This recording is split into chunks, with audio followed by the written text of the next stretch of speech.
हाँ गाइस, ये क्वेश्चन है, कैसे करेंगे इसे? क्या कह रहा है ये? A U tube shown has a uniform cross section. A liquid is filled in the two arms up to heights h1, h2, and then the liquid is allowed to move. Neglect viscosity and surface tension. When the levels equalize, देखो जब equalise होगा तब तो acceleration zero हो जाएगी ना, Yes, velocity sir. Velocity तो when the levels equalize, the liquid will be moving, will be moving, but there might be some velocity. हाँ या ना? तो एक काम करते हैं, जरा देखते हैं यार, लेवल इक्वलाइज होगा तो कैसे करें। ये यूट्यूब है, ये यूट्यूब है। ये क्वेश्चन मैं इसलिए भी करा रहा हूँ, मेंस में इसका आई थिंक पार्ट आया था एक बार। पार्ट का मतलब है कुछ और ही, कुछ और पूछ लिया। जैसे ये है, ये हाइट है h1, ये हाइट है h2, और ये हाइट है h। ये हाइट है h1, ये हाइट है h2, ये हाइट है h। अभी क्या होगा, लेफ्ट में ज्यादा है राइट में कम है, ये एक्सेलरेट करेगा, ये एक्सेलरेट करेगा, और एक्सेलरेट करते करते एक पॉइंट ऐसा आएगा जब दोनों तरफ लेवल सेम हो जाएगा, जब दोनों तरफ लेवल सेम हो जाएगा। हाँ या ना? तो नीचे कर देता हूं इसे, ऐसे लेवल सेम हो जाएगा।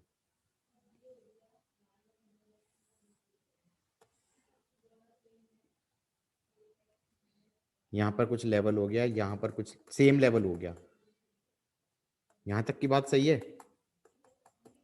हाँ, इस इंस्टेंट पे कुछ वेलोसिटी होगी, इस इंस्टेंट पे कुछ वेलोसिटी होगी ऐसे, और फिर रिटार्डेशन होएगा, फिर रिटार्डेशन होएगा, फिर उल्टी तरफ तक आ जाएगा, राइट साइड में h1 हो जाएगा, लेफ्ट साइड में h2 हो जाएगा, वेलोसिटी जीरो हो जाएगी, फिर उल्टा आएगा।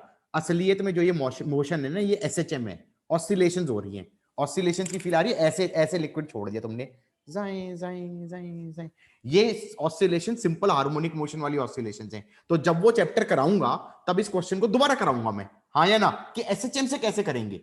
बट अभी तो एसएचएम नहीं आता हमें, अभी तो एसएचएम नहीं आता, हमें वेलोसिटी निकालनी है। वेलोसिटी कैसे निकाल सकते हैं guys?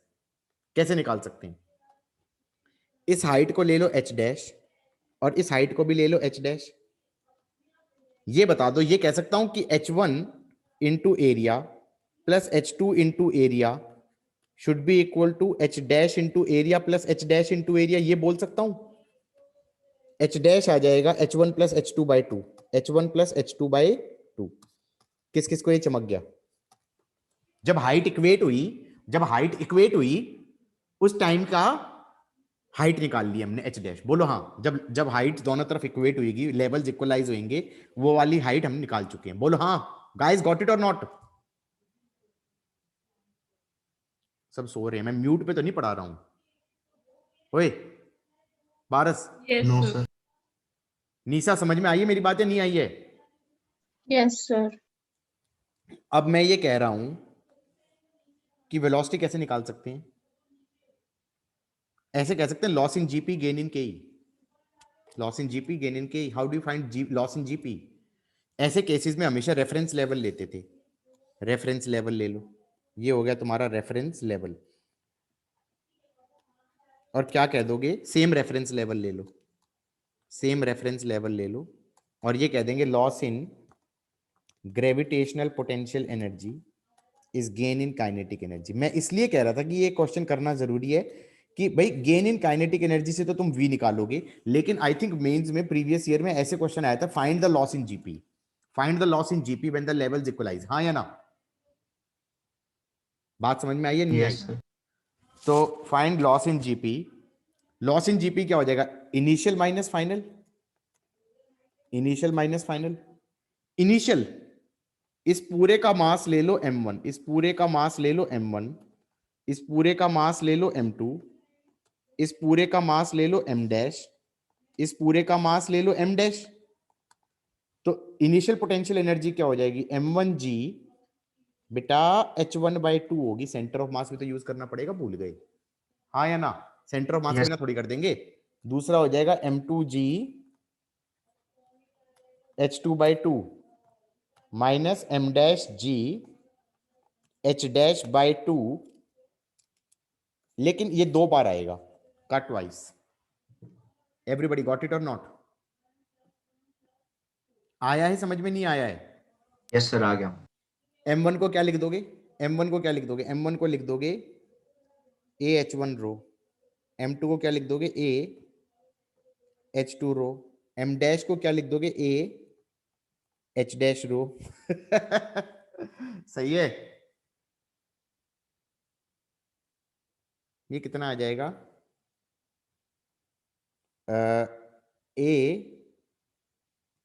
A rho by two, a rho by two, h1 square plus h2 square minus two, एक बार कॉमन ले चुका ना मैं, टू टू, अरे जी भी कॉमन लेना पड़ेगा, जी भी कॉमन लेना पड़ेगा। ए जी रो बाय टू, तो ये h1 square plus h2 square, और 1/2 चला गया ऑलरेडी तुम्हारा, 1/2 बाहर आ गया, तो एक 2 बच गया ऊपर वाला, और h डैश का स्क्वायर बन गया। h डैश को लिख देना h1 प्लस h2/2 का होल स्क्वायर बन जाएगा, तो ये बन जाएगा h1 प्लस h2 का होल स्क्वायर बाय 4 बन जाएगा, हाँ या ना? और यहां से एक 2 काट दिया, ये क्या बन जाएगा? 2h1 square plus 2h2 square minus h1 square minus h2 square minus 2h1 h2, तो ये h1 माइनस h2 का होल स्क्वायर बन जाएगा। एवरीबॉडी गॉट इट और नॉट? ये पूरी क्वांटिटी अगर ध्यान से देखी जाए तो हो जाएगी जी ए रो बाय 4, और ये बन जाएगा h1 माइनस h2 का whole square. Guys got it और नॉट? सो ये क्वेश्चन भी तो पूछा जा सकता था कि लॉस इन जीपी कितना होगा। हाँ, उसको गेन इन के ही बोल देंगे। गेन इन के ही क्या होगा? काइनेटिक एनर्जी में सबका मास आएगा ना। अरे नीचे वाला भी तो चल रहा है, ये भी चल रहा है, ये भी तो चल रहा है वेलोसिटी स्पीड v से, ये भी तो स्पीड v से चल रहा है, ये भी स्पीड v से जा रहा है, ये भी स्पीड v से जा रहा है, ये भी स्पीड v से जा रहा है। तो इसको हाफ एम वी स्क्वायर कर दोगे, half M total, half M total को क्या लिख दोगे? Rho A into total length, सीधा लिख सकता हूं h1 plus h2 plus h, नीचे वाली लेंथ h ले ली ना, इंटू वी स्क्वायर। ये 2 से 2 कट गया, ये एक 2 कट गया, ए रो भी कट गया, ए रो भी कट गया, ये आ जाएगा जी जी h1 माइनस h2 बाहर आ जाएगा, नीचे एक 2 आ जाएगा, नीचे h1 plus h2 plus h आ जाएगा। I think C option is correct ना? एवरीबडी गॉट इट और नॉट? यस सर, एक बार नोट कर लो भाई, नोट कर लो। ये कह रहा है the cross sectional area of a horizontal tube increases along its length linearly as moved in the direction of flow. The variation of pressure as we move along the length of the flow can best be represented by the following graph. ऐसे है, ये कह रहा है ऐसे।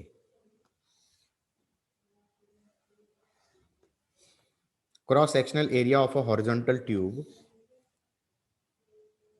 Increases along its length linearly, मतलब अगर x distance पे देखूं तो यहां पर जो एरिया है वो area as a function of x कैसा है?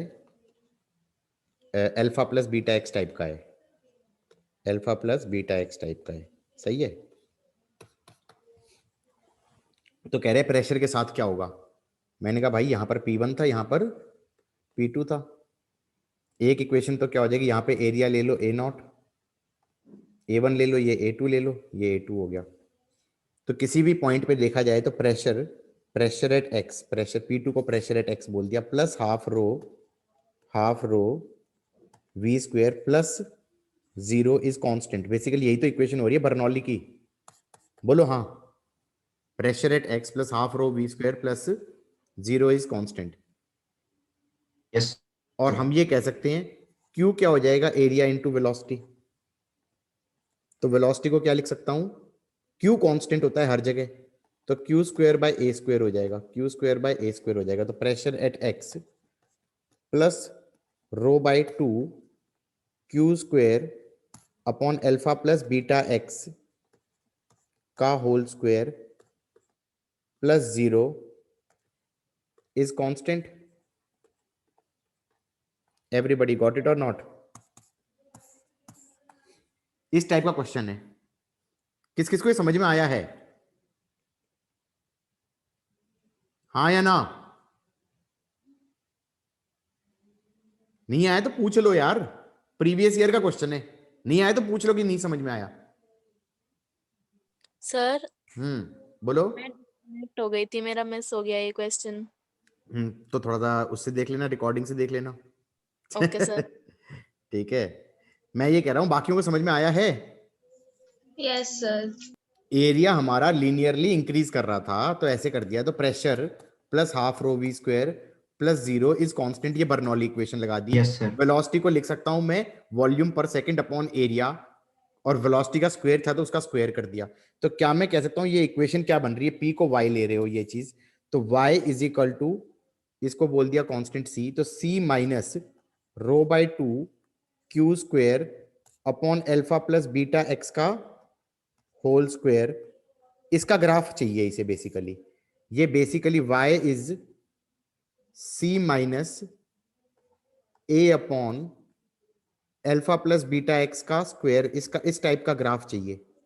अगर ये ग्राफ देखा जाए तो किस तरह का ग्राफ बन रहा है, y is something minus 1 by X square type का ग्राफ बन रहा है, हाँ या ना?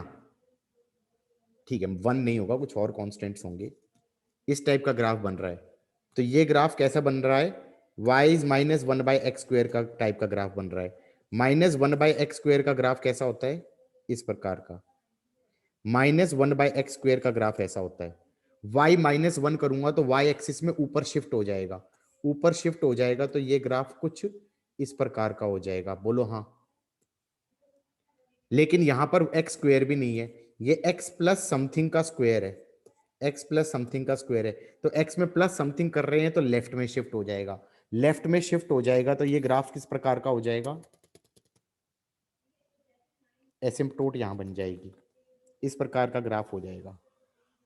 ऐसा भी हो सकता है, जरूरी नहीं है ओरिजिन से पास करे, इस प्रकार का ग्राफ हो जाएगा, बोलो हाँ। कोई ऑप्शन दिख रही है क्या ऐसी? Yes, sir. ए डन। जब हम कहते हैं ना ट्रांसफॉर्मेशन सर पढ़ एक लो, मिनट नोट करना है। जब हम कहते हैं ना ट्रांसफॉर्मेशन पढ़ लो, मैडम पढ़ाती हैं ट्रांसफॉर्मेशन बैठ के, और बच्चों को लगता है कि उसका यूज कहां होएगा, मत करो ट्रांसफॉर्मेशन, बैठे रहना वहां पर बैठ के। समझ में आ रही है बात? फिर किताबों में जो ऊट पटांग से सॉल्यूशन देते हो उनको पढ़ते रहना, कि कभी तो स्लोप निकाल रहे होंगे, कभी कुछ निकाल रहे होंगे, वो स्लोप से मैच करने की कोशिश कर रहे होंगे। समझ में आ रही है बात? तो ऐसे मत करना। सिंपल ग्राफ की ट्रांसफॉर्मेशन के ऊपर क्वेश्चन था ये, हाँ या ना? Yes sir.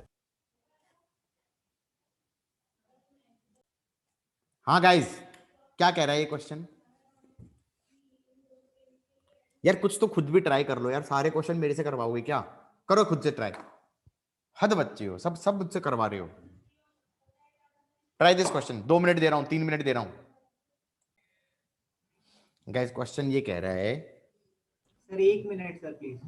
चलो ट्राई करो करो करो।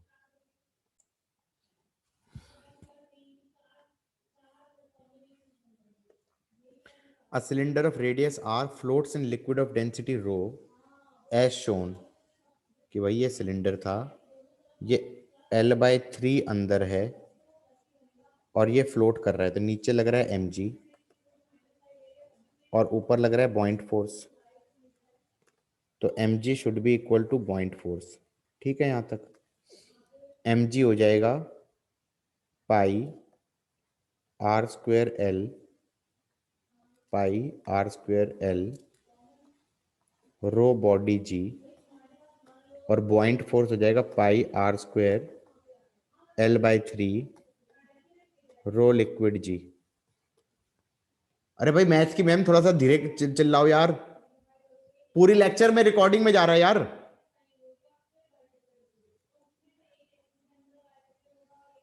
वो उनको अपनी आवाज इतनी अच्छी लग रही है, सुन भी नहीं रही। 3 रो बॉडी इज रो लिक्विड, यहां तक का समझ में आ गया गाइज? Yes, sir. उसके बाद ये कह रहा है what is the work required to push the cylinder completely in the liquid. भाई इसके बाद अभी तो बॉइंट फोर्स और mg बराबर हैं, इसको हल्का सा ऊपर से धक्का मारा और अंदर घुसाने की कोशिश करी, तो मैं ये कहूंगा बॉइंट फोर्स बढ़ जाएगी। तो ऊपर से फोर्स ज्यादा लगानी पड़ेगी, जितना अंदर घुसाओगे उतनी बॉइंट फोर्स बढ़ेगी, उतना ज्यादा धक्का मारना पड़ेगा। बोलो हाँ। Yes, sir. Yes, sir. समझ में आया कि नहीं आया? तो ये कह रहा है अभी हालत थी ये, अभी हालत थी ये कि अंदर कितना था L/3, और कभी ना कभी हालत हो गई ये कि ये x अंदर चला गया। उस इंस्टेंट पे नीचे तो लग रहा होगा mg और ऊपर लग रहा होगा बॉइंट फोर्स। बॉइंट फोर्स हो जाएगा x a row liquid g, और ये x a row liquid g mg से बड़ा होगा। बोलो हाँ। तो ऊपर से एक्सटर्नल फोर्स लगा रखी है, स्लोली ये पुश कर रहा है, ये स्लोली पुश करके अंदर लेके जा रहा है स्लोली। तो इसका मतलब इस इंस्टेंट पे स्लोली कर रहे हैं, तो F external plus mg should be equal to buoyant force. यहां तक भी समझ में आ गया? तो F एक्सटर्नल की वैल्यू आ जाएगी बॉइंट फोर्स माइनस mg, ये भी समझ में आ गया। छोटा सा वर्क डन क्या हो जाएगा एक्सटर्नल द्वारा, F एक्सटर्नल और डिस्प्लेसमेंट ऐसे हो जाएगा dx का डॉट प्रोडक्ट विद dx, तो ये हो जाएगा F dx cos 0, तो ये हो जाएगा point force minus mg into dx, और x की वैल्यू हो जानी चाहिए L/3 से L। बोलो हाँ। x की वैल्यू हो जानी चाहिए L/3 से L, पूरा अंदर घुसा दिया उसे। किस किस को ये समझ में आया? Yes, अरे sir. आया समझ में? नहीं आया?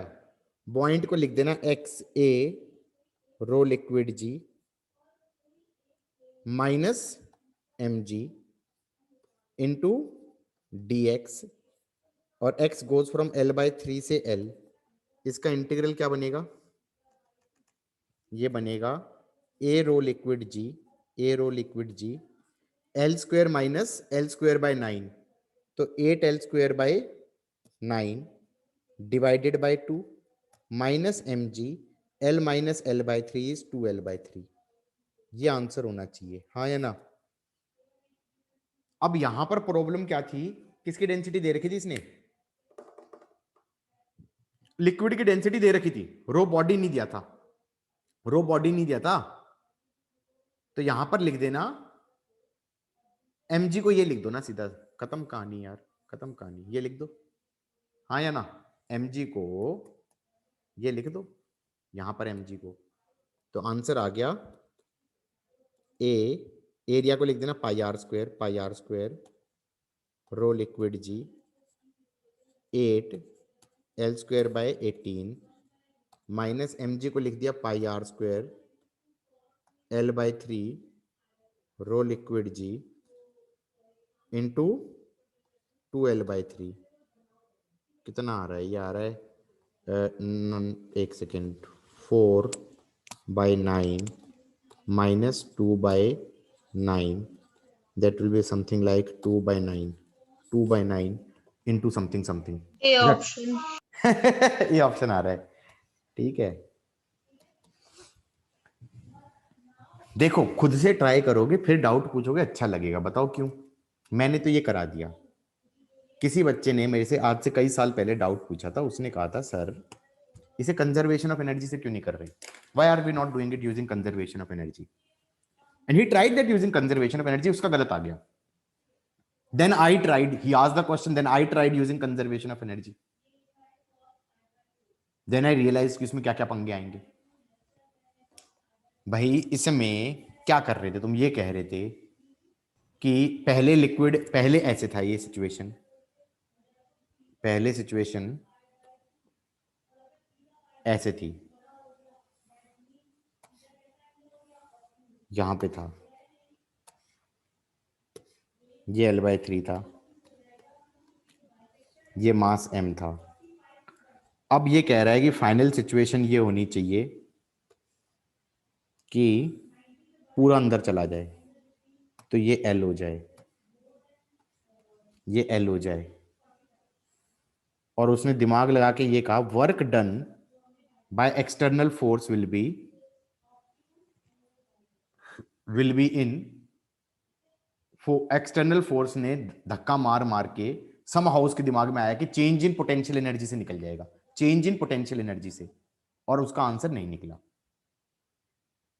उसने कहा भाई पहले सेंटर ऑफ मास यहां पे था तो ये L/2 रहना चाहिए, L/2 रहना चाहिए, तो ये हो गया L/2 माइनस L/3 कितना हो गया, L/6 हो गया, ये L/6 हो गया, हाँ या ना। और फिर सेंटर ऑफ मास नीचे L/2 चला जाना चाहिए, तो लॉस इन जीपी कितना हो जाएगा, mg L/6 प्लस L/2, हाँ या ना। Is this the answer, mg L6 2 3 plus 1 4 आ गया, दैट्स 2/3 mgl, 2/3 mgl आ रहा है क्या, 2/3 mgl आ रहा है आंसर में क्या। m को क्या लिखोगे एंड में जाके, m को तो वही लिखना पड़ेगा जो ऊपर लिखा था इक्विलिब्रियम से, mg को क्या लिखा था, pi r square L/3 rho liquid G, pi r square L/3 rho liquid G. Everybody ये आंसर है क्या, नो सर। क्यों, क्या गलती है, 2/9 आ रहा था और सर नहीं है, यही है। यही है। आ रहा है तो सर, यही सेम तो आ तो रहा आ है रहा है, सर, मल्टीप्लाई 2/9 करके ही आ 9 जाएगा। आ रहा है नीचे। लेकिन लॉस इन जीपी में वर्क डन कैसे हो जाएगा, ये होना चाहिए कि उसने वर्क किया उससे लॉस इन जीपी आ गया क्या, उससे लॉस इन जीपी कैसे आ गया, अरे कॉन्सेप्ट सही नहीं है बिल्कुल भी, कॉन्सेप्ट सही नहीं है ना। हो ही नहीं फिर सकता सर। हाँ, उसका लॉस इन जीपी आ रहा है और वो work done, loss in GP तो वर्क डन के अगेंस्ट जाना चाहिए, हाँ या ना। Yes sir. ये मैंने ठीक, बल्कि रुको तो बल्कि सही, loss in मैंने GP इसको, सुनो तो कहीं, इसके अंदर गड़बड़ है, इसमें गड़बड़ है, अब इसको ठीक मैं करता हूं। ये मानो कि पहले लिक्विड भी था, यहां का लिक्विड था, ये वाला लिक्विड 2L/3 वाला लिक्विड जो पहले था अब नहीं है। ये मान लो कि ये लिक्विड नीचे से उठ के ऊपर आके बह गया, तुम कहोगे ये ऊपर आके बह गया और ऊपर आ गया, लेकिन उसके कारण लेवल इन लिक्विड में राइज नहीं माना है इसने, level neglect any variation in liquid level, हाँ या ना। तो ये मानो कि work done by F external is gain in GP of liquid minus loss in GP of body.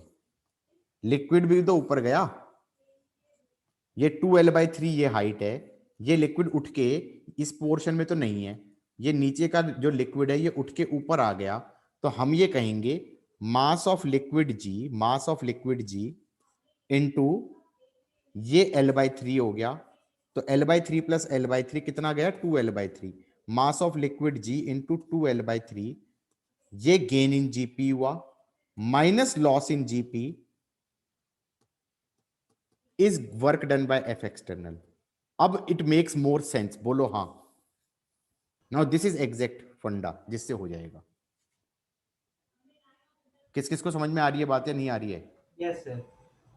कि जो लिक्विड का जीपी में gain minus loss in GP of body is work done by F external, हाँ या ना। तो वो ये जो फंडा जो था ना कंजर्वेशन ऑफ एनर्जी का, उससे भी निकलेगा आंसर, ठीक है कि नहीं है गाइज, एवरीबॉडी। Yes sir. लग रहा है कोई तो पूछेगा फिर बाद में। इधर देखो गाइज, ये क्वेश्चन है, मान लो पढ़ते रहना क्वेश्चन।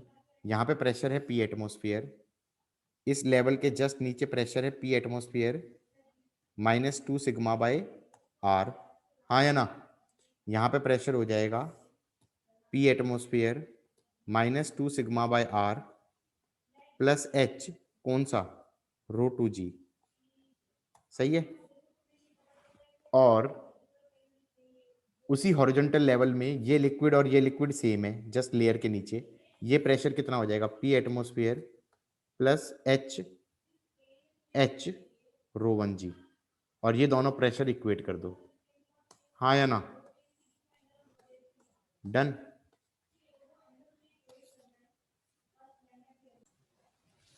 गाइस क्वेश्चन है,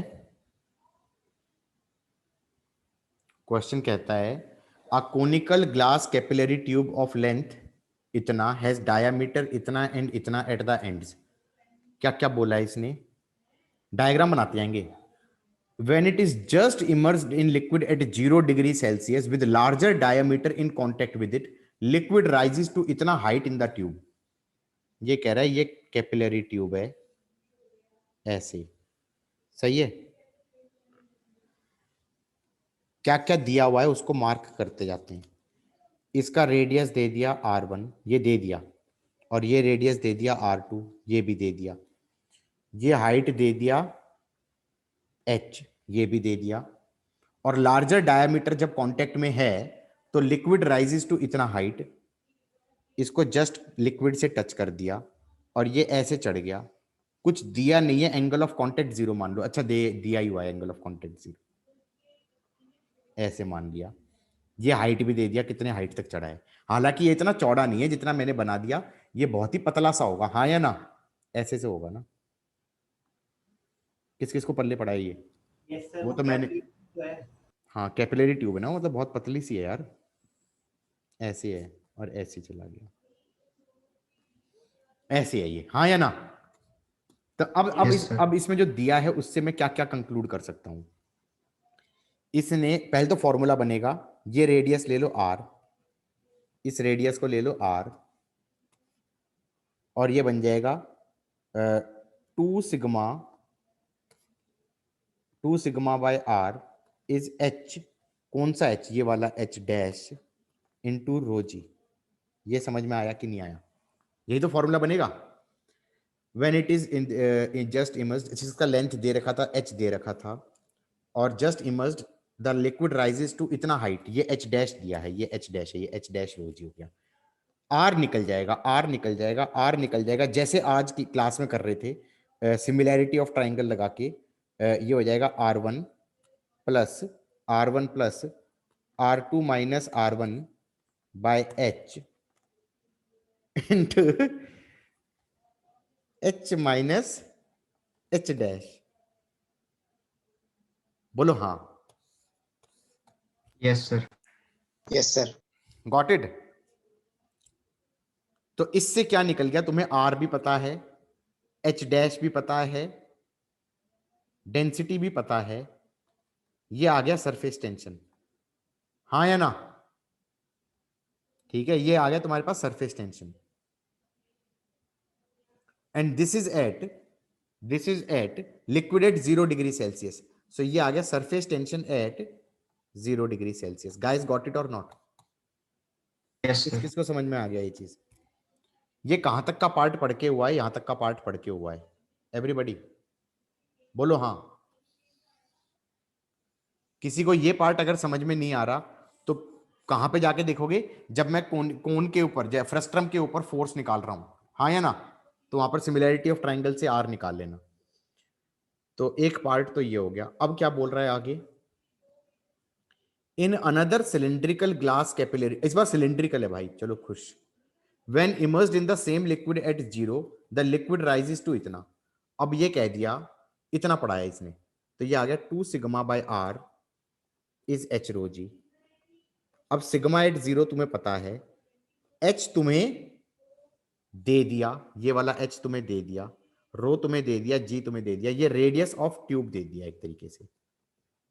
नई ट्यूब B बोल दिया इसे, ट्यूब B का रेडियस दे दिया इनडायरेक्टली। बोलो हाँ। किस किस को समझ में आई? ये ट्यूब A थी सर। ये ट्यूब B का रेडियस दे दिया। अब ये कह रहा है the rise of liquid in B is only इतना when the liquid is at 50। अब 2 sigma by r is h rho G, ये नया h दे दिया, रो दे दिया, g दे दिया, और रेडियस तुम यहां से निकाल चुके थे, तो ये नया सरफेस टेंशन निकल गया 50 पे, हाँ या ना? अब बात समझ में आई या नहीं आई? किस किस को ये पल्ले पड़ा है? हाइट कम बोल दी ना, पहले कह रहा था इतना Yes, sir. चढ़ा, अब ये कह रहा है टेम्परेचर बढ़ गया तो हाइट कम जा रही है। इसका मतलब हाइट कम जा रही है तो सरफेस टेंशन घट गई होगी। तो सरफेस टेंशन एट 0 निकाल चुके थे हम, और सरफेस टेंशन एट 50 निकाल चुके थे हम, हाँ या ना? अब ये कह रहा है find the rate at which the surface tension changes with temperature, changing considering the change to be linear. अरे ये हो गया, इसने basically delta sigma by delta theta पूछा है, थीटा मतलब टेम्परेचर पूछा है, तो basically that is sigma at 50 minus sigma at 0 upon 50 minus 0 पूछा है, और इस रेट को इसने अल्फा बोल के कांस्टेंट बोल दिया, हाँ या ना, लीनियर फंक्शन बोल दिया ना। अरे जैसे वेलोसिटी ग्रेडियंट में करते थे, लीनियर मानते थे तो सीधा बोल देते थे ना कि हमारा रेट क्या हो गया, कांस्टेंट हो गया, रेट कांस्टेंट हो गया, यस सर। हाँ या ना। तो रेट की वैल्यू क्या Yes, हो गई, sir. Final minus initial upon temperature, कहा फाइनल माइनस इनिशियल, यही तो पूछा है, find the rate at which surface tension changes with temperature considering the change to be linear. और ये नेगेटिव आएगा, और ये नेगेटिव आएगा, क्यों, क्योंकि डिक्रीज कर रहा है सरफेस टेंशन टेम्परेचर के साथ। एवरीबॉडी गॉट इट और नॉट? Yes sir.